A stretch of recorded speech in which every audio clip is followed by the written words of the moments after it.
ಎಲ್ಲರಿಗೂ ನಮಸ್ಕಾರ ಸ್ನೇಹಿತರೆ. ಜ್ಯೋತಿಷ್ಯದ ಪ್ರಕಾರ ಕೆಲವು ರಾಶಿಯ ಜನರಿಗೆ 2026ರ ವರ್ಷವು ತುಂಬ ಅದೃಷ್ಟವನ್ನು ತರಲಿದೆ. ಹಾಗಾಗಿ ವೃಷಭ ರಾಶಿಯವರಿಗೆ ಮುಂದಿನ ವರ್ಷ ಹೇಗಿರಲಿದೆ? ವೃತ್ತಿ ಮತ್ತು ಆರ್ಥಿಕ ವಿಷಯದಲ್ಲಿ ಪ್ರಯೋಜನಗಳಿವೆಯಾ? ನಿಮ್ಮ ಆರ್ಥಿಕ, ಶೈಕ್ಷಣಿಕ, ಆರೋಗ್ಯ, ಉದ್ಯೋಗ, ಕುಟುಂಬ, ವೃತ್ತಿ, ವ್ಯಾಪಾರದ ಬದುಕು ಹೇಗಿರಲಿದೆ ಎನ್ನುವುದರ ವಾರ್ಷಿಕ ರಾಶಿಫಲ ನೋಡೋಣ ಬನ್ನಿ. 2025ರವರೆಗೆ ಬಹಳ ಕಷ್ಟಪಟ್ಟಿರುವಂಥ ರಾಶಿ ಅಂದರೆ ಅದು ವೃಷಭ ರಾಶಿ. 2026ನೇ ವರ್ಷ ಬಂದಿರೋದೇ ನಿಮಗೋಸ್ಕರ ಎಂದೇ ಹೇಳ್ಬೋದು. ಇನ್ನು ನಿಮ್ಮ ಜೀವನದಲ್ಲಿ ಗೆಲುವನ್ನು ಸಾಧಿಸಲು, ಸುಖವಾಗಿರಲು, ನಿಮ್ಮ ಜೀವನವೆಂಬ ಯುದ್ಧವನ್ನು ಗೆಲ್ಲಲು ಈ 5 ವಿಷಯಗಳಲ್ಲಿ ತುಂಬ ಎಚ್ಚರಿಕೆ ವಹಿಸಬೇಕಾಗುತ್ತದೆ. ಈ ವಿಚಾರಗಳ ಬಗ್ಗೆ ಈ ವಿಡಿಯೋದಲ್ಲಿ ನೋಡೋಣ ಬನ್ನಿ.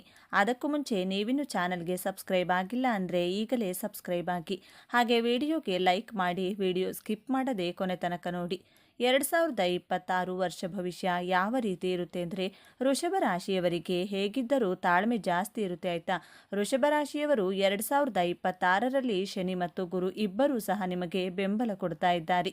ಶನಿ ಕರ್ಮಕಾರಕ ಅಂತ ಹೇಳಲಾಗುತ್ತೆ, ಗುರು ಧರ್ಮಕಾರಕ. ಶನಿ ಕರ್ಮಕಾರಕ ಆದರೆ ಇಬ್ಬರೂ ಕೂಡ ಲಾಭ ಸ್ಥಾನದಲ್ಲಿದ್ದಾರೆ. ಹಾಗೆಯೇ ರಾಹು ಸಹ ನಿಮಗೆ ಲಾಭ ಸ್ಥಾನದಲ್ಲಿದೆ. ಹೀಗಾಗಿ ಈ ವರ್ಷದಲ್ಲಿ ಬಹಳಷ್ಟು ಸಮಯ ನಿಮಗೆ ಲಾಭವಾಗಲಿದೆ. ಯಾವುದೇ ಒಂದು ಕೆಲಸ ಕಾರ್ಯ ಮಾಡಿದರೂ ಸಹ ಲಾಭವನ್ನು ಈ ವೃಷಭ ರಾಶಿಯವರು ಪಡೆಯಬಹುದು. ಹಾಗಾದರೆ ಶನಿ ನಿಮಗೆ ಯಾವ ರೀತಿ ಫಲಾನುಫಲ ಕೊಡ್ತಾ ಇದ್ದಾನೆ ಅಂತ ಇಲ್ಲಿ ನೋಡೋದಾದರೆ, ಶನಿ ಮೀನರಾಶಿಗೆ ಬರೋದ್ರಿಂದ ಅದು ನಿಮಗೆ ಲಾಭ ಸ್ಥಾನವಾಗಿರುತ್ತದೆ. ಹಾಗಾಗಿ ಶನಿ ಮೀನರಾಶಿಯಲ್ಲಿ ಬರೋದ್ರಿಂದ ನಿಮಗೆ ಖಂಡಿತವಾಗಿಯೂ ಸಹ ಲಾಭ ಹಾಗೂ ಸನ್ಮಾನಗಳನ್ನು ಸಹ ನೀವು ಪಡೆಯಬಹುದು. ರಾಹು ಕುಂಭರಾಶಿಗೆ ಪ್ರವೇಶ ಮಾಡುತ್ತಾನೆ. ಇದರಿಂದ ನಿಮಗೆ ಉದ್ಯೋಗದಲ್ಲಿ ಶುಭವಾಗುವಂತಹ ಫಲಗಳನ್ನು ನೀವು ನಿರೀಕ್ಷೆ ಮಾಡಬಹುದು. ಅದೇ ದಿನ ಕೇತು ಸಹ 4ನೇ ಸ್ಥಾನಕ್ಕೆ ಬರ್ತಾನೆ. ಇದರಿಂದ ಮನೆಯಲ್ಲಿ ಅಶಾಂತಿಯ ವಾತಾವರಣ ಇರಲಿದೆ ಎಂದು ತೋರಿಸ್ತಿದೆ. ಅಂದರೆ ಸಂಗಾತಿಯಿಂದ ನೆಮ್ಮದಿ ಇಲ್ಲ ಅಂತ. ಅದಕ್ಕೆ ಕಾರಣ ಮುಖ್ಯವಾಗಿ ಕೇತುನೆ ಅಂತ ಹೇಳ್ಬೋದು. ಮದುವೆಯಾಗಿದ್ದ ಗಂಡ ಹೆಂಡತಿ ನಡುವೆ ಜಗಳ ಬರುತ್ತದೆ. ನೀವು ಪ್ರೀತಿಸಿದಂತಹ ವ್ಯಕ್ತಿಗಳು ನಿಮಗೆ ಅತಿ ಹೆಚ್ಚು ನೋವನ್ನು ಕೊಡ್ತಾರೆ. ಸಾಲಗಾರರ ಕಾಟದಿಂದ ಸ್ವಲ್ಪ ನಿಮಗೆ ತೊಂದರೆ ಕಡಿಮೆ ಆಗ್ತಾ ಬರುತ್ತದೆ. ಆರೋಗ್ಯದ ವಿಚಾರದಲ್ಲಿ ಹೊಟ್ಟೆ ಸಂಬಂಧಿತ ಸಮಸ್ಯೆಗಳನ್ನು ನೀವು ಎದುರಿಸಬಹುದು. ಹಾಗೆ ಮನೆಯಲ್ಲಿ ಶುಭ ಕಾರ್ಯಗಳು ಸಹ ನಡೆಯುವಂಥ ಚಾನ್ಸಸ್ ಬಹಳ ಚೆನ್ನಾಗಿದೆ. ಹಾಗೆ ವಿದ್ಯಾರ್ಥಿಗಳಿಗೆ ಸಹ 2026ರಲ್ಲಿ ವೃಷಭ ರಾಶಿಯವರಿಗೆ ಸ್ವಲ್ಪ ಮಿಶ್ರ ಫಲಿತಾಂಶವಿದೆ. ನೀವು ಸ್ವಲ್ಪ ಹಾರ್ಡ್ ವರ್ಕನ್ನು ಇಲ್ಲಿ ಮಾಡಬೇಕಾಗುತ್ತದೆ. ವಿದೇಶ ಪ್ರಯಾಣ ಮಾಡೋರಿಗೆ ಸ್ವಲ್ಪ ಕಷ್ಟ ಇದೆ ಎಂದು ತೋರಿಸ್ತಿದೆ. ಇಲ್ಲಿ ನಮ್ಮ ಸ್ವದೇಶದಲ್ಲಿದ್ದು ಮಾಡಿಕೊಳ್ತಕ್ಕಂಥ ವ್ಯವಹಾರದಲ್ಲಿ ಯಾವುದರಲ್ಲೂ ಸಹ ನಿಮಗೆ ಲಾಸ್ ಆಗುವುದಿಲ್ಲ. ವಿದೇಶದಲ್ಲಿ ಹೂಡಿಕೆ, ಇಂಪೋರ್ಟ್, ಎಕ್ಸ್ಪೋರ್ಟ್ ಇದೆ ಯಾವುದಕ್ಕೂ ಕೂಡ ಕೈ ಹಾಕೋದಕ್ಕೆ ಹೋಗಬೇಡಿ. ಸ್ವಲ್ಪ ಕೈ ಸುಟ್ಟುಕೊಳ್ಳುವಂತಹ ಒಂದು ಚಾನ್ಸಸ್ ಜಾಸ್ತಿ ಇದೆ. ಇನ್ನು ವೃಷಭ ರಾಶಿಯವರು ಈ 5 ವಿಷಯದಲ್ಲಿ ಎಚ್ಚರಿಕೆ ವಹಿಸಬೇಕು. ನಿಮ್ಮ ಜೀವನದಲ್ಲಿ ಪ್ರೀತಿ, ವೈವಾಹಿಕ ಜೀವನ, ಬಿಸ್ನೆಸ್, ಜಾಬ್, ಎಜುಕೇಷನ್ ಯಾವುದೇ ವಿಚಾರ ಆದರೂ ಸರಿ, ನಿಮ್ಮ ಮನಸ್ಸಿಗೆ 100% ಅನಿಸಿದರೆ ಮಾತ್ರ ಆ ನಿರ್ಧಾರಗಳನ್ನು ಪೂರ್ತಿ ಮನಸ್ಸಿನಿಂದ ತೆಗೆದುಕೊಳ್ಳಿ. ಇಲ್ಲದಿದ್ದರೆ ತೆಗೆದುಕೊಳ್ಳುವುದಕ್ಕೆ ಹೋಗಬೇಡಿ. ಆ ಕೆಲಸದಲ್ಲಿ 100% ಸಕ್ಸಸ್ ಪಡೆಯುತ್ತೀರಾ. ನಿಮ್ಮ ಮನಸ್ಸಿಗೆ 99% ಅನಿಸಿದರೂ ಆ ಕೆಲಸಕ್ಕೆ ಕೈ ಹಾಕಬೇಡಿ. ಬೇರೆಯವರ ಒತ್ತಡಕ್ಕೆ ಮಣಿದು ನಿರ್ಧಾರಗಳನ್ನು ತೆಗೆದುಕೊಳ್ಬೇಡಿ. ಸಾಕ್ಷಾತ್ ಶಿವ ಹಾಗೂ ಲಕ್ಷ್ಮಿಯ ಅನುಗ್ರಹವಿರುವಂತಹ ರಾಶಿ ವೃಷಭ ರಾಶಿ. ಆದ್ದರಿಂದ ವೃಷಭ ರಾಶಿಯವರು ನೀವು ಕುಳಿತುಕೊಂಡೇ ಯಶಸ್ಸನ್ನು ಪಡೆಯಬಹುದು. ನೀವು ಕಷ್ಟಪಟ್ಟು ಅಲೆದಾಟ ಮಾಡುವ ಅಗತ್ಯವೇ ಇಲ್ಲ. ಆದರೆ ಯಾವುದೇ ಕೆಲಸ ಮಾಡಿದರೂ ಪೂರ್ಣ ಮನಸ್ಸಿನಿಂದ ಮಾಡಿದಾಗ ಮಾತ್ರ ಯಶಸ್ಸನ್ನು ಪಡೆಯುತ್ತೀರಾ.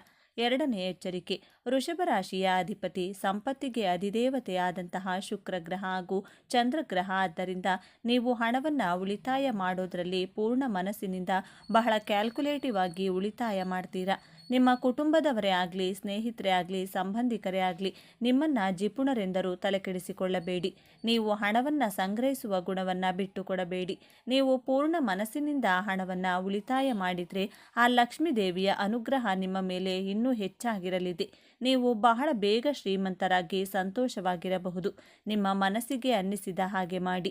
ವೃಷಭ ರಾಶಿಯವರು ಎಲ್ಲರ ಸಲಹೆಗಳನ್ನು ತೆಗೆದುಕೊಳ್ತೀರಿ. ಆದರೆ ನೀವು ಮಾಡುವುದು ಮಾತ್ರ ನಿಮ್ಮ ಬುದ್ಧಿಗೆ, ನಿಮ್ಮ ಮನಸ್ಸಿಗೆ ತೋಚಿದ್ದೇ ಮಾಡೋದು. ನಿಮ್ಮ ತನವನ್ನು, ಹಣದ ಉಳಿತಾಯವನ್ನು ಬಿಟ್ಟುಕೊಡಬೇಡಿ. ವೃಷಭ ರಾಶಿಯವರಿಗೆ ಗೊತ್ತಿದೆ ಎಷ್ಟು ಹಣವನ್ನು ಯಾವ ಸಮಯದಲ್ಲಿ ಖರ್ಚು ಮಾಡಬೇಕು, ಯಾರಿಗೆ ಖರ್ಚು ಮಾಡಬೇಕು ಎಂದು ತಿಳಿದಿರುವಂಥ ಬುದ್ಧಿವಂತರಾಗಿರುತ್ತೀರಾ. ಮೂರನೇ ಎಚ್ಚರಿಕೆ, ನೀವು ಪರ್ಸನಲ್ ಲೈಫಲ್ಲೇ ಆಗಲಿ ಅಥವಾ ಪ್ರೊಫೆಷನಲ್ ಲೈಫಲ್ಲೇ ಆಗಲಿ, ನಿಮ್ಮ ವರ್ಕಿಂಗ್ ಪ್ಲೇಸಲ್ಲಿಯೇ ಆಗಲಿ, ಮೈಯೆಲ್ಲ ಕಣ್ಣಾಗಿ ಬಹಳ ಎಚ್ಚರಿಕೆಯಿಂದ ಕೆಲಸ ಕಾರ್ಯಗಳನ್ನು ಮಾಡಿದ್ದೇ ಆದಲ್ಲಿ ನೀವು ಹಿಡಿದಂಥ ಕೆಲಸದಲ್ಲಿ ಸಕ್ಸಸ್ 100% ಗ್ಯಾರಂಟಿ.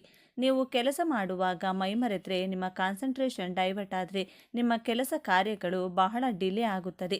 ಮೊದಲೇ ವೃಷಭ ರಾಶಿಯವರು ನಿಧಾನವಾಗಿ ಬಹಳ ಪರ್ಫೆಕ್ಟ್ ಆಗಿ ಕೆಲಸ ಮಾಡುವವರು, ಆದರೆ ಬಹಳ ಕೇರ್ಫುಲ್ ಆಗಿ ಮೈಯೆಲ್ಲ ಕಣ್ಣಾಗಿದ್ದು ಕೆಲಸಗಳನ್ನು ಪರ್ಫೆಕ್ಟ್ ಆಗಿ ಸಮಯಕ್ಕೆ ಸರಿಯಾಗಿ ಮಾಡ್ತೇನೆ ಎಂದು ಎಚ್ಚರಿಕೆ ಇರಬೇಕು. ನಾಲ್ಕನೇ ಎಚ್ಚರಿಕೆ, ನಿಮಗೆ ಕಲೆ, ಸಾಹಿತ್ಯ, ಸಂಗೀತ, ಕ್ರಿಯೇಟಿವಿಟಿ ದೈವದತ್ತವಾಗಿ ಒಲಿದು ಬಂದಂತಹ ವರವಾಗಿದೆ. ವೃಷಭ ರಾಶಿಯವರು ಈ ರೀತಿ ಕ್ರಿಯೇಟಿವಿಟಿ ತುಂಬಿರುವಂಥ ನೀವು ನಿಮ್ಮ ಜೀವನದಲ್ಲಿ ಯಾವುದಾದರೂ ಒಂದು ಬಿಸ್ನೆಸ್ ಪ್ರಾಜೆಕ್ಟ್ ನಿಮಗೆ ಸಿಗಲಿ ಅಥವಾ ಒಂದು ಜಾಬ್ ಇಂಟರ್ವ್ಯೂ ಅಟೆಂಡ್ ಆಗಬೇಕು ಅಂದ್ಕೊಂಡಿದ್ದೀರಾ, ಆ ವಿಚಾರಗಳನ್ನು ಯಾರಿಗೂ ಹೇಳದೆ ಆ ಇಂಟರ್ವ್ಯೂಯನ್ನು ಅಟೆಂಡ್ ಮಾಡಿ. ಇಲ್ಲದಿದ್ದರೆ ನಿಮಗೆ ಬಂದಿರುವಂಥ ಬಿಸ್ನೆಸ್ ಆಫರ್ಗಳು ಆ ಜಾಬ್ ನಿಮ್ಮ ಕೈತಪ್ಪಿ ಹೋಗುವಂಥ ಸಾಧ್ಯತೆಗಳು ಹೆಚ್ಚಾಗಿದೆ. ವೃಷಭ ರಾಶಿಯವರಿಗೆ 2ನೇ ಭಾವದಲ್ಲಿ ಮಿಥುನ ರಾಶಿ ಬರೋದ್ರಿಂದ ಮಿಥುನ ರಾಶಿಯ ಅಧಿಪತಿ ಬುಧ ಗ್ರಹ. ನಿಮ್ಮ ಪ್ಲಾನ್ಸ್ಗಳು, ನಿಮ್ಮ ಸಕ್ಸಸ್ಗಳನ್ನು ಯಾರಿಗಾದರೂ ಹೇಳಿದರೆ ಬಹಳ ಬೇಗ ಗಾಸಿಪ್ಗಳ ರೀತಿ ಗಾಳಿಯಲ್ಲಿ ಸ್ಪ್ರೆಡ್ ಆಗಿ ನಿಮಗೆ ದೃಷ್ಟಿಯಾಗುವಂತಹ ಚಾನ್ಸಸ್ ತುಂಬಾ ಇದೆ. ಈ ಕಾರಣದಿಂದ ನಿಮ್ಮ ಕೆಲಸ ಕಾರ್ಯಗಳು ಅರ್ಧದಲ್ಲಿಯೇ ನಿಂತು ಹೋಗಬಹುದು. ಆದ್ದರಿಂದ ನಿಮ್ಮ ಕೆಲಸ ಮುಗಿಯುವವರೆಗೂ ಈ ವಿಚಾರಗಳನ್ನು ಬಹಳ ಸೀಕ್ರೆಟ್ ಆಗಿಡುವಂತಹ ಎಚ್ಚರಿಕೆ ವಹಿಸಬೇಕು. 5ನೇಯದಾಗಿ, ವೃಷಭ ರಾಶಿಯವರು ನಿಮ್ಮ ಮನಸ್ಸಿನಲ್ಲಿ ಅನಿಸಿದ್ದನ್ನು ಬೇರೆಯವರಿಗೆ ನೇರವಾಗಿ ಹೇಳಬಾರದು. ಬೇರೆಯವರು ತಪ್ಪು ಮಾಡಿದಾಗ ಅವರ ತಪ್ಪು ಮಾತ್ರ ನಿಮಗೆ ಕಾಣಿಸುತ್ತದೆ. ನೀವು ಸಡನ್ನಾಗಿ ಅವರ ತಪ್ಪನ್ನು ಅವರಿಗೆ ನೇರವಾಗಿ ಹೇಳಿದರೆ ಅವರು ಯಾವುದೇ ಕಾರಣಕ್ಕೂ ಅದನ್ನು ಅಕ್ಸೆಪ್ಟ್ ಮಾಡಿಕೊಳ್ಳುವುದಿಲ್ಲ. ಬದಲಾಗಿ 4 ಜನರನ್ನು ಸೇರಿಸಿ ನಿಮ್ಮ ಮನಸ್ಸಿನ ಮಾತನ್ನು ಅವರಿಗೆ ಹೇಳಿ ರಾಜಕಾರಣಿಗಳ ರೀತಿ ತಲುಪಿಸಬೇಕಾಗುತ್ತದೆ. ಆಗ ನಿಮ್ಮ ಮಾತಿಗೆ ಬೆಲೆ ಸಿಗುವುದು. ಆದ್ದರಿಂದ ನಿಮ್ಮ ಮನಸ್ಸಿಗೆ ಅನ್ನಿಸಿದ್ದನ್ನು ಯಾರಿಗೂ ಡೈರೆಕ್ಟ್ ಆಗಿ ವ್ಯಕ್ತಪಡಿಸಬೇಡಿ. ವೃಷಭ ರಾಶಿಯವರು ಅಂದುಕೊಂಡಿರುವುದು 99% ಕರೆಕ್ಟ್ ಆಗಿಯೇ ಇರುತ್ತದೆ, ಆದರೆ ಬೇರೆಯವರಿಗೆ ನಿಮ್ಮ ಅಭಿಪ್ರಾಯಗಳು ತಪ್ಪಾಗಿಯೇ ಕಾಣುವುದು. ಆದ್ದರಿಂದ ನಿಮ್ಮ ಮನಸ್ಸಿನ ಅಭಿಪ್ರಾಯಗಳನ್ನು ಅವರ ಮುಂದೆ ನೇರವಾಗಿ ವ್ಯಕ್ತಪಡಿಸಬೇಡಿ. ನೀವು ಈ ರೀತಿ ಮಾಡಿದ್ದೇ ಆದಲ್ಲಿ ನಿಮ್ಮ ಟೈಮ್ ವೇಸ್ಟ್ ಆಗುತ್ತದೆ. ನಿಮ್ಮ ಟೈಮನ್ನು ವೇಸ್ಟ್ ಮಾಡಿಕೊಳ್ಳದೆ ನಿಮ್ಮ ಗುರಿಯಾಗೂ ಉದ್ದೇಶಗಳ ಕಡೆ ಫೋಕಸ್ಡ್ ಆಗಿ ಇರಬೇಕಾಗುತ್ತದೆ. ಈ 5 ವಿಷಯದಲ್ಲಿ ಎಚ್ಚರಿಕೆ ವಹಿಸಬೇಕು. ನಿಮ್ಮ ಜೀವನದಲ್ಲಿ ನೀವು ಅಂದುಕೊಂಡಂತಹ ಕೆಲಸದಲ್ಲಿ 100% ಜಯ ನಿಮ್ಮದೇ. ಪರಿಹಾರ, ನೀವು ನಿಮ್ಮ ಆರೋಗ್ಯದ ಮೇಲೆ ನಿಗಾ ವಹಿಸಬೇಕು ಮತ್ತು ಮಹಾಮೃತ್ಯುಂಜಯ ಮಂತ್ರವನ್ನು ಪಠಿಸುವುದು ಪ್ರಯೋಜನಕಾರಿ. ನೀವು ಜೀವನದಲ್ಲಿ ತೊಂದರೆಗಳನ್ನು ಎದುರಿಸುತ್ತಿದ್ದರೆ ನಿಯಮಿತವಾಗಿ ಶಿವ ದೇವಾಲಯಕ್ಕೆ ಭೇಟಿ ನೀಡುವುದು ಒಳ್ಳೆಯದು. ಇದು ನಿಮಗೆ ತೊಂದರೆಗಳಿಂದ ಸ್ವಲ್ಪ ಪರಿಹಾರವನ್ನು ನೀಡುತ್ತದೆ. ಮಹಾಲಕ್ಷ್ಮಿಯನ್ನು ಪೂಜಿಸಿ ಮತ್ತು ಶ್ರೀ ಸೂಕ್ತವನ್ನು ಪಠಿಸಿ. ಧರಿಸಬೇಕಾದ ರುದ್ರಾಕ್ಷಿ 9 ಮುಖಿ ರುದ್ರಾಕ್ಷಿಯನ್ನು ಧರಿಸಿ. ಅದೃಷ್ಟ ರತ್ನ ವಜ್ರ. ಶುಕ್ರವಾರ ಇದನ್ನು ಧರಿಸಿ ಲಕ್ಷ್ಮಿ ಪೂಜೆ ಮಾಡಿ. ಶನಿವಾರದಂದು ರಾಹುಕಾಲದ ಸಮಯದಲ್ಲಿ ದುರ್ಗಾ ಮಾತೆಯನ್ನು ಪೂಜಿಸಿ. ವೃಷಭ ರಾಶಿಯವರಿಗೆ ಅವರ ವೃತ್ತಿ ಜೀವನದಲ್ಲಿ ಯಾವೆಲ್ಲ ಸ್ವಭಾವಗಳಿರುತ್ತದೆ ಎನ್ನುವುದರ ಬಗ್ಗೆ ನಾವು ನಿಮಗೆ ಈ ವಿಡಿಯೋದಲ್ಲಿ ಒಂದೊಂದಾಗಿ ಹೇಳ್ತಾ ಹೋಗ್ತೀವಿ. ವೃಷಭ ರಾಶಿಯವರ ಮನಸ್ಸಿನ ಅವ್ಯಕ್ತ ಭಯದ ಬಗ್ಗೆ ಈ ವಿಡಿಯೋದಲ್ಲಿ ತಿಳಿಸಿಕೊಡಲಿದ್ದೇನೆ. ಹಾಗಾದರೆ ಅದಕ್ಕೂ ಮುಂಚಿತವಾಗಿ ನೀವೇನಾದರೂ ವೃಷಭ ರಾಶಿಯವರಾಗಿದ್ದರೆ ಅಥವಾ ದೇವರು ಮತ್ತು ಜ್ಯೋತಿಷ್ಯ ಶಾಸ್ತ್ರವನ್ನು ನಂಬೋರಾದರೆ ಈ ವಿಡಿಯೋವನ್ನು ಈಗಲೇ ಲೈಕ್ ಮಾಡಿ ಮತ್ತು ತಪ್ಪದೇ ನಮ್ಮ ಚಾನಲ್ಗೆ ಸಬ್ಸ್ಕ್ರೈಬ್ ಮಾಡಿಕೊಳ್ಳಿ. ಎಲ್ಲಿ ನಮಗೆ ಗೌರವ ಕಡಿಮೆ ಆಗುತ್ತಾ ಹೋಗುತ್ತದೆಯೋ ಅಲ್ಲಿಂದ ನಾವೇ ದೂರ ಸರಿದು ಬಿಡಬೇಕು. ಅದು ಒಬ್ಬರ ಮನೆಯಾದರೂ ಸರಿ, ಮನಸ್ಸಾದರೂ ಸರಿ. ಭಯಪಡುವುದು ಮನುಷ್ಯನ ಸಹಜ ಗುಣವಾಗಿದೆ. ಒಬ್ಬೊಬ್ಬರಿಗೆ ಒಂದೊಂದು ವಿಚಾರದ ಬಗ್ಗೆ ಭಯವಿರುತ್ತದೆ. ಎಲ್ಲರೂ ಭೂತ ಪ್ರೇತಗಳಿಗೆ ಹೆದರಬೇಕು ಎಂದೇನಿಲ್ಲ. ಒಬ್ಬೊಬ್ಬರು ಭವಿಷ್ಯತ್ ಕಾಲದ ಬಗ್ಗೆ ಹೆಚ್ಚು ಆಲೋಚನೆ ಮಾಡುವುದರ ಮೂಲಕ ಹೆಚ್ಚು ಭಯಪಡುತ್ತಾರೆ. ಕುಂಡಲಿಯ 6, 8, 12ನೇ ಭಾವಗಳಿಂದ ಯಾವ ವಿಚಾರದ ಬಗ್ಗೆ ಭಯ ಪಡ್ತೀರಾ ಎಂದು ಕಂಡುಹಿಡಿಯಬಹುದು. 6ನೇ ಭಾವದಿಂದ ರೋಗ, ಋಣ, ಶತ್ರುಗಳ ಬಗ್ಗೆ ಭಯಪಟ್ಟರೆ 8ನೇ ಭಾವದಿಂದ ಆಕಸ್ಮಿಕ ಘಟನೆಗಳ ಬಗ್ಗೆ ಭಯಪಡ್ತೀರಾ.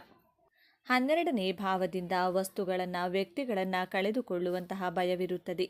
ಕಾಲಪುರುಷನ ಕುಂಡಲಿಯಲ್ಲಿ ವೃಷಭ ರಾಶಿ 2ನೆಯ ರಾಶಿಯಾಗಿದೆ. ಚಿಹ್ನೆ ಮತ್ತು ವೃಷಭ ಕೆಲಸ ಮಾಡುವಾಗ ಕೆಲಸದ ಕಡೆ ಗಮನ ವಹಿಸಿ ಮಾಡುವುದು, ಆರಾಮವಾಗಿರುವಾಗ ಆರಾಮದಾಯಕವಾಗಿರುವುದು ವೃಷಭ ರಾಶಿಯವರ ಗುಣವಾಗಿದೆ. ವೃಷಭ ರಾಶಿಯು ಭೂತತ್ವ ರಾಶಿಯಾಗಿದೆ. ಬಹಳ ತಾಳ್ಮೆಯ ಗುಣದವರು. ಕಾರಣವಿಲ್ಲದೆ ಬೇರೆಯವರಿಗೆ ತೊಂದರೆ ಕೊಡುವುದಿಲ್ಲ. ಕಾರಣವಿಲ್ಲದೆ ಇವರ ತಂಟೆಗೆ ಬಂದವರನ್ನು ಸುಮ್ಮನೆ ಬಿಡುವುದಿಲ್ಲ. ಇವರಿಗೆ ಕೋಪ ಬರುವುದು ತುಂಬ ಕಡಿಮೆ. ಕೋಪ ಬಂದರೆ ಅಷ್ಟು ಬೇಗ ಕಡಿಮೆಯಾಗುವುದಿಲ್ಲ. ವೃಷಭ ರಾಶಿಯ ಅಧಿಪತಿ ಶುಕ್ರಗ್ರಹ. ಶುಕ್ರ ಗ್ರಹ ಎಂದರೆ ಪ್ರೀತಿ ಪ್ರೇಮಕ್ಕೆ ಕಾರಕ ಗ್ರಹ, ಜ್ಞಾನಕ್ಕೆ, ಕಲೆ, ಸಾಹಿತ್ಯ, ಸೌಂದರ್ಯಕ್ಕೆ ಕಾರಕ ಗ್ರಹ, ಆಡಂಬರಕ್ಕೆ ಕಾರಕ ಗ್ರಹವಾಗಿರುವುದರಿಂದ ನೀವು ನೋಡಲು ಸುಂದರ ಆಕರ್ಷಕವಾಗಿರುತ್ತೀರಾ. ಕಲೆ, ಸಾಹಿತ್ಯ, ನೃತ್ಯ, ಸಂಗೀತ ಇವುಗಳಲ್ಲಿ ವಿಶೇಷ ಆಸಕ್ತಿ ಇಟ್ಟುಕೊಂಡಿರುತ್ತೀರಾ. ಸಮಾಜ ಹಾಗೂ ಕುಟುಂಬದವರ ಜೊತೆ ಹೊಂದಾಣಿಕೆ ಮಾಡಿಕೊಳ್ಳುವ ಗುಣದವರು. ನಿಮ್ಮ ಜೊತೆ ಇರುವವರು ನಿಮ್ಮನ್ನು ಸೋಂಬೇರಿಗಳು ಎಂದು ಹೇಳುವುದುಂಟು. ಆದರೆ ವೃಷಭ ರಾಶಿಯವರು ಈ ರೀತಿ ಇರುವುದಿಲ್ಲ. ಇವರು ಕೆಲಸ ಮಾಡುವುದು ನಿಧಾನವಾದರೂ ಯಾವುದೇ ಕೆಲಸ ಪ್ರಾರಂಭಿಸುವ ಮೊದಲು ಯೋಚಿಸಿ ನಿಧಾನವಾಗಿ ಸಮಾಧಾನವಾಗಿ ಮಾಡುತ್ತಾರೆ. ಸ್ಥಿರವಾದ ರಾಶಿಯವರು. ವ್ಯವಹಾರಗಳನ್ನು ತುಂಬ ಬುದ್ಧಿವಂತಿಕೆಯಿಂದ ನಿಭಾಯಿಸುವುದು ಇವರ ಜೀವನದ ಯಶಸ್ಸಿಗೆ ಮುಖ್ಯ ಕಾರಣವಾಗಿರುತ್ತದೆ. ವೃಷಭ ರಾಶಿಯವರು ಜೀವನವನ್ನು ಸ್ಥಿರವಾಗಿ ವ್ಯವಸ್ಥಿತವಾಗಿ ನಡೆಸಲು ಇಚ್ಛಿಸುವವರು. ನೀವು ಹಣವನ್ನು ಕೂಡಿ ಹಾಕುತ್ತೀರಾ. ಭವಿಷ್ಯತ್ ಕಾಲಕ್ಕಾಗಿ ಹಣವನ್ನು ಉಳಿತಾಯವನ್ನು ಮಾಡುತ್ತೀರಾ. ವೃಷಭ ರಾಶಿಯವರ ಮನಸ್ಸಿನ ಅವ್ಯಕ್ತ ಭಯ ಯಾವುದು ಅಂತ ನೋಡೋದಾದರೆ ಅವ್ಯವಸ್ಥಿತ ಜೀವನ. ಹಣವಿಲ್ಲದ ಜೀವನಕ್ಕೆ ಹೆದರಿಕೊಳ್ಳುತ್ತೀರಾ. ನಿಮ್ಮ ಬಳಿ ಹಣ ಕಡಿಮೆಯಾದರೆ ನಿಮ್ಮಲ್ಲಿ ಭಯ ಆತಂಕ ಸ್ಟಾರ್ಟ್ ಆಗುತ್ತದೆ. ಮುಂದೆ ಹೇಗೋ ಏನೋ ಜೀವನ ಎನ್ನುವಂಥ ಆತಂಕದಲ್ಲಿರುತ್ತೀರಾ. ಆದ್ದರಿಂದ ಹಣವನ್ನು ಕೂಡಿ ಕಳೆದು ಲೆಕ್ಕಾಚಾರ ಹಾಕಿ ಹಣದ ಉಳಿತಾಯವನ್ನು ಮಾಡುತ್ತೀರಾ. ಹಣವಿಲ್ಲದಿದ್ದರೆ ಲೈಫ್ ತುಂಬ ಇಂಬ್ಯಾಲೆನ್ಸ್ ಎನ್ನುವಂಥ ಫೀಲಿಂಗ್ ಇಲ್ಲಿರ್ತೀರ. ತುಂಬ ಭಯ ಆತಂಕ ಕಾಡುತ್ತದೆ. ಜೀವನವೆಂದರೆ ವ್ಯವಸ್ಥಿತ ಹಾಗೂ ಅವ್ಯವಸ್ಥಿತ ಎಂಬುದು ಒಂದೇ ನಾಣ್ಯದ ಎರಡು ಮುಖಗಳಿದ್ದಂತೆ. ಜೀವನದಲ್ಲಿ ಅವ್ಯವಸ್ಥಿತ ಸನ್ನಿವೇಶಗಳು ಬರುವುದು ಸಹಜ. ಈ ಅವ್ಯವಸ್ಥಿತ ಕಷ್ಟದ ಪರಿಸ್ಥಿತಿಗಳು ನಮಗೆ ಪಾಠ ಕಲಿಸಿ ಹೇಗೆ ಸುವ್ಯವಸ್ಥಿತವಾಗಿ ಜೀವನ ಸಮತೋಲನವಾಗಿ ಮಾಡಬೇಕೆಂದು ಕಲಿಸಲು ಬರುತ್ತದೆ. ಆದ್ದರಿಂದ ಅವ್ಯವಸ್ಥಿತ ಜೀವನಕ್ಕೆ ಹೆದರುವುದನ್ನು ಬಿಟ್ಟು ಹೇಗೆ ಜೀವನವನ್ನು ವ್ಯವಸ್ಥಿತವಾಗಿ ನಿರ್ಭೀತಿಯಿಂದ ಸಾಗಿಸಬೇಕು ಎಂಬುದನ್ನು ಕಲಿತುಕೊಳ್ಳಿ. ಈ ವೃಷಭ ರಾಶಿಯವರು ತುಂಬಾ ಸಹನೆಯಿಂದ, ಶಾಂತಿಯಿಂದ, ತಾಳ್ಮೆಯಿಂದ ಇವರು ಜೀವನದಲ್ಲಿ ಏನೇ ಬಂದರೂ ಸಹ ಪರ್ಫೆಕ್ಟ್ ಆಗಿ ಹ್ಯಾಂಡಲ್ ಮಾಡ್ತಾರೆ. ಒಂದು ವೇಳೆ ನಮಗೇನಾದರೂ ತೊಂದರೆ ಆಗ್ತಿದೆ ಎಂದು ಗೊತ್ತಾದರೆ ಸಾಕು, ನಾವೆಲ್ಲರೂ ತುಂಬಾ ರಿಯಾಕ್ಟ್ ಮಾಡಿಬಿಡ್ತೀವಿ. ಆದರೆ ವೃಷಭ ರಾಶಿಯವರು ಯಾವುದೇ ಕಾರಣಕ್ಕೂ ಸಹ ರಿಯಾಕ್ಟ್ ಮಾಡಲ್ಲ. ಸೈಲೆಂಟ್ ಆಗಿಯೇ ಇದ್ದು ಮೌನವಾಗಿಯೇ ಅವರಿಗೆ ಉತ್ತರ ಕೊಡ್ತಾರೆ. ಮೌನಂ ಸಮ್ಮತಿ ಲಕ್ಷಣಂ ಎಂದು ಹೇಳ್ತಾರಲ್ಲ, ಈ ಮಾತಿಗೆ ವೃಷಭ ರಾಶಿಯವರು ಕರೆಕ್ಟ್ ಆದ ರಾಶಿ ಎಂದೇ ಹೇಳ್ಬೋದು. ಈ ರಾಶಿಯವರಿಗೆ ತಾಳ್ಮೆ ಅನ್ನೋದು ತುಂಬಾನೇ ಇವರ ಹುಟ್ಟಿನಿಂದಲೇ ಬಂದಿರುತ್ತದೆ.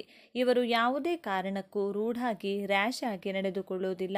ತುಂಬಾನೇ ಸೈಲೆಂಟ್ ಆಗಿ ಮೃದುವಾಗಿರುವಂತಹ ಮನಸ್ಸಿವರದ್ದು. ವೃಷಭ ರಾಶಿಯವರಿಗೆ ನಿಮಗೆ ಚಂದ್ರನು ಉತ್ತಮ ಸ್ಥಾನದಲ್ಲಿರ್ತಾನೆ. ಹಾಗಾಗಿ ಇವರು ತುಂಬಾನೇ ಖುಷಿಯಾಗಿಯೇ ಇರ್ತಾರೆ. ಜೊತೆಗೆ ದುಃಖವೂ ಸಹ ಜಾಸ್ತಿ ಇರುತ್ತದೆ. ವೃಷಭ ರಾಶಿಯವರ ಅಧಿಪತಿ ಶುಕ್ರ ಆಗಿರುತ್ತಾನೆ. ಹಾಗಾಗಿ ಇವರು ಅಲಂಕಾರ ಮಾಡುವುದರಲ್ಲಿ ಹೆಚ್ಚು ಗಮನ ಕೊಡ್ತಾರೆ. ಜೊತೆಗೆ ಅಲಂಕಾರ ಪ್ರಿಯರು ಆಗಿರುತ್ತಾರೆ. ಚಂದ್ರನು ವೃಷಭ ರಾಶಿಯಲ್ಲಿ ಯಥೇಚ್ಛವಾಗಿ ಇರೋದ್ರಿಂದ ಚಂದ್ರನು 15 ದಿನಗಳವರೆಗೆ ತುಂಬಾನೇ ಸುಂದರವಾಗಿ ಉಳಿಯುತ್ತಾನೆ. ಇನ್ನು ಉಳಿದ 15 ದಿನಗಳ ಕಾಲ ಮಂಕಾಗ್ತಾನಲ್ಲ, ಆ ರೀತಿಯಾಗಿ ನಿಮ್ಮ ಜೀವನದಲ್ಲಿ 15 ದಿನ ತುಂಬ ಖುಷಿಯಾಗಿಯೇ ಚೆನ್ನಾಗಿರುತ್ತೀರಾ. ಇನ್ನೂ 15 ದಿನಗಳ ಕಾಲ ದಿಢೀರಂತ ನೀವು ಸೈಲೆಂಟ್ ಆಗಿಬಿಡ್ತೀರಾ. ಏನು ಮಾತನಾಡಲು ಆಗದೆ, ಏನು ಮಾಡಲಾಗದೆ ಸುಮ್ಮನಾಗಿ ಬಿಡ್ತೀರಾ. ನಿಮ್ಮ ಜೀವನದಲ್ಲಿ ತುಂಬಾ ದುಃಖ ಬಂದ್ಬಿಡುತ್ತದೆ. ಯಾಕಂದರೆ ಇನ್ನು ನಿಮ್ಮ ರಾಶಿಯ ಅಧಿಪತಿ ಶುಕ್ರ ಆಗಿರೋದ್ರಿಂದ ನೀವು ತುಂಬ ಚೆನ್ನಾಗಿ ಸುಂದರವಾಗಿ ಕಾಣಿಸಬೇಕೆಂದು, ಮೇಕಪ್ ಮಾಡಿಕೊಳ್ಳಬೇಕೆಂದು ತುಂಬ ಆಸೆ ಇರುತ್ತದೆ.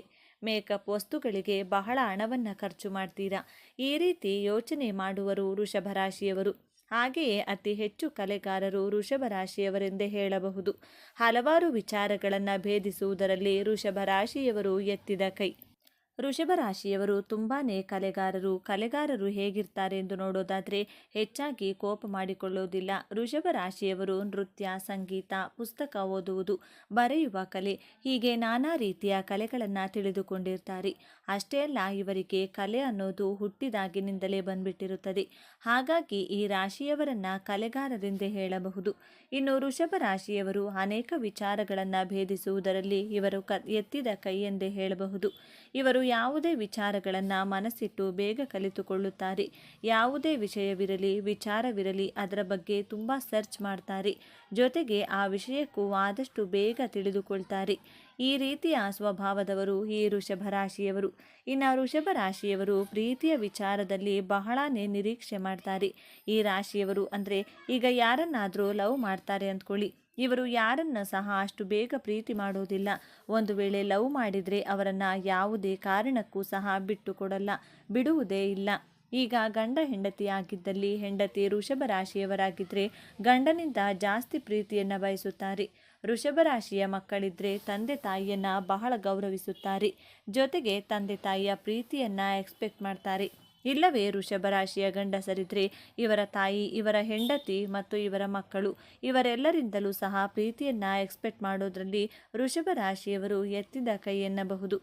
ಇನ್ನು ವೃಷಭ ರಾಶಿಯವರು ಇವರ ಕುಟುಂಬದವರನ್ನು ಬಹಳ ಪ್ರೀತಿಯಿಂದ ಅದ್ಭುತವಾಗಿ ನೋಡ್ಕೋತಾರೆ. ಮನೆಯ ಸದಸ್ಯರಿಂದ ಎಲ್ಲರ ಪ್ರೀತಿಯನ್ನು ಇವರು ಎಕ್ಸ್ಪೆಕ್ಟ್ ಮಾಡ್ತಾರೆ.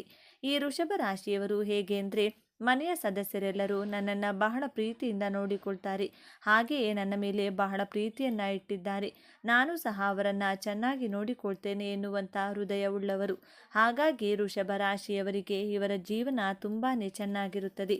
ಅವರ ಕುಟುಂಬದಲ್ಲಿ ಕಲಹಗಳು ಅನ್ನೋದು ಇರೋದಿಲ್ಲ. ಹಾಗೆಯೇ ಇವರ ಕುಟುಂಬದಲ್ಲಿ ಜಗಳ ಬರೋದಿಲ್ಲ. ಇವರು ತನ್ನ ಕುಟುಂಬವನ್ನು ತುಂಬ ಪ್ರೀತಿ ಮಾಡ್ತಾರೆ. ಇವರ ಕುಟುಂಬವನ್ನು ಬಹಳ ಚೆನ್ನಾಗಿ ನೋಡ್ಕೋತಾರೆ. ಬೇರೊಬ್ಬರ ಮುಂದೆ ಇವರ ಕುಟುಂಬವನ್ನು ಬಿಟ್ಟುಕೊಡುವ ಪ್ರಶ್ನೆಯೇ ಇಲ್ಲ. ಇನ್ನು ವೃಷಭ ರಾಶಿಯವರು ಹಣಕಾಸಿನ ವಿಚಾರದಲ್ಲಿ ಇವರು ಹಣ ಉಳಿಸೋದ್ರಲ್ಲಿ ಎತ್ತಿದ ಕೈ ಎನ್ನಬಹುದು. ವೃಷಭ ರಾಶಿಯವರು ತುಂಬಾ ಕಂಜೂಸ್ ಅಂತಾನೆ ಹೇಳ್ಬೋದು. ಹಣವನ್ನು ಜಾಸ್ತಿ ಖರ್ಚು ಮಾಡಲ್ಲ, ಸ್ವಲ್ಪವೇ ಖರ್ಚು ಮಾಡ್ತಾರೆ. ಆದರೆ ಖರ್ಚು ಮಾಡಲೇಬೇಕಾದ ಸಮಯದಲ್ಲಿ ತುಂಬ ಖರ್ಚು ಮಾಡಿಬಿಡ್ತಾರೆ. ಇಂತಹ ಮನಸ್ಸುಳ್ಳವ ಸ್ವಭಾವದವರು ವೃಷಭ ರಾಶಿಯವರು. ನೋಡಿದ್ರಲ್ಲ ಸ್ನೇಹಿತರೆ, ನೀವು ಸಹ ವೃಷಭ ರಾಶಿಯಾಗಿದ್ದರೆ ನಿಮ್ಮ ಜೀವನದಲ್ಲಿಯೂ ಸಹ ಇದೆಲ್ಲವೂ ನಡೆಯುತ್ತಿದ್ರೆ ಅನ್ನಿಸಿದರೆ ನಿಮ್ಮ ಅನಿಸಿಕೆಯ ಅಭಿಪ್ರಾಯಗಳನ್ನು ಕಮೆಂಟ್ ಮೂಲಕ ತಿಳಿಸಿ. ಓಂ ಶ್ರೀ ಲಕ್ಷ್ಮೀ ನರಸಿಂಹಸ್ವಾಮಿಯೇ ನಮಃ ಎಂದು ತಪ್ಪದೇ ಕಮೆಂಟ್ ಮಾಡಿ. ಈ ಮಾಹಿತಿಯನ್ನು ಲೈಕ್ ಮಾಡಿ, ಶೇರ್ ಮಾಡಿ. ತಪ್ಪದೇ ನಮ್ಮ ಚಾನಲ್ಗೆ ಈಗಲೇ ಸಬ್ಸ್ಕ್ರೈಬ್ ಮಾಡಿಕೊಳ್ಳಿ. ಒಂದೊಳ್ಳೆ ಮಾಹಿತಿಯೊಂದಿಗೆ ಪುನಃ ಭೇಟಿಯಾಗೋಣ. ಅಲ್ಲಿಯವರೆಗೂ ನೋಡ್ತಾ ಇರಿ ನಮ್ಮ ಚಾನಲ್. ಎಲ್ಲರಿಗೂ ಶುಭವಾಗಲಿ. ಧನ್ಯವಾದಗಳು.